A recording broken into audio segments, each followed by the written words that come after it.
Hello students, आज अपन लोग जो ऑर्गेनोमेटेलिक केमिस्ट्री में पढ़ रहे थे उसमें आगे मेटल कार्बोनिल्स की चर्चा करेंगे। मेटल कार्बोनिल्स में कार्बोनिल्स जो हैं उनका एक महत्वपूर्ण गुण है कि इनकी संक्रमण धातुओं के प्रति लिगेंड्स के रूप में अभिक्रिया करने की क्षमता होती है, जिससे बाइनरी यौगिक बनते हैं जो कार्बोनिल्स कहलाते हैं। जितने भी मेटल कार्बोनिल्स हैं उन सभी में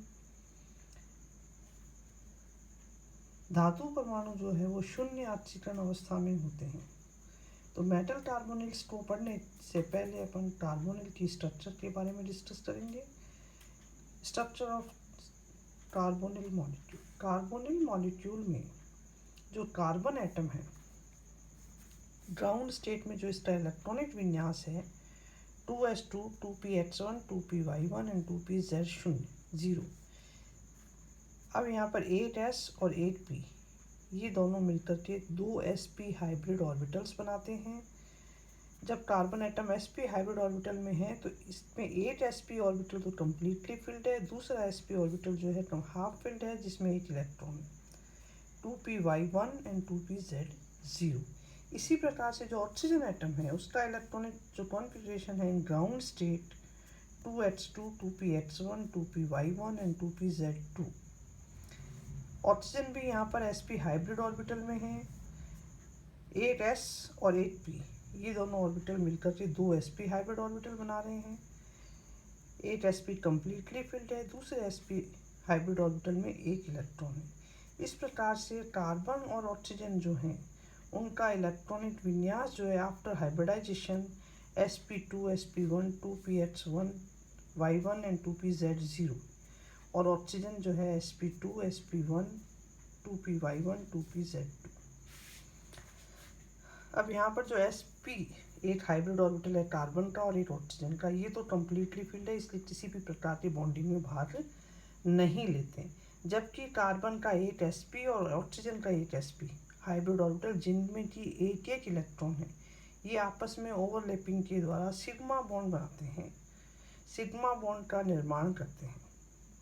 जबकि 2py1 ऑफ कार्बन और 2py1 ऑक्सीजन ये दोनों कोलेटरल ओवरलैपिंग के द्वारा पाई ऑर्बिटल का निर्माण करते हैं। ऑक्सीजन का जो 2pz2 ऑर्बिटल है वो अपना इलेक्ट्रॉन पेयर कार्बन के 2pz0 को 0 के साथ में कोऑर्डिनेट बॉन्ड बना करके जुड़ जाता है। इस प्रकार से जो कार्बन ऑक्सीजन बॉन्ड जो है कार्बोनिल में वो तीन तरह की बॉन्ड है। एक तो कार्बन और ऑक्सीजन के बीच में ये सिग्मा बॉन्ड है, दूसरा पाई बॉन्ड है और तीसरा कोऑर्डिनेट बॉन्ड है। ऐसा करने से कार्बन के पास एक लोन पेयर के साथ साथ नेगेटिव चार्ज आ जाता है, क्योंकि यहाँ पर 2pz का जो इलेक्ट्रॉन पेयर है वो इस कार्बन के 2pz को डोनेट किया गया है और ऑक्सीजन पर पॉजिटिव चार्ज आ जाता है।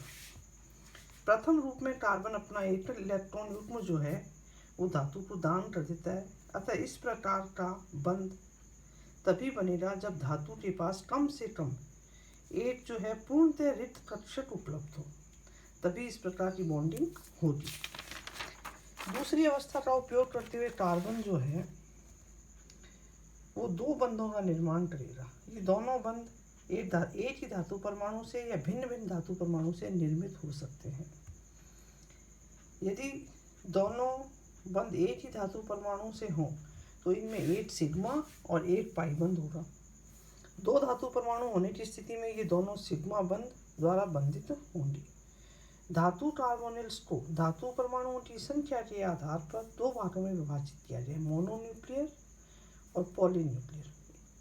मोनोन्यूक्लियर का अर्थ है कि जहाँ पर एक ही मेटल जो है, एक ही धातु परमाणु, जैसे निकल का टेट्रा कार्बोनिल है, आयरन का पेंटा कार्बोनिल, और पॉलीन्यूक्लियर वो धातु कार्बोनिल्स हैं जो दो या दो से अधिक धातु परमाणुओं के द्वारा बंधे होते हैं।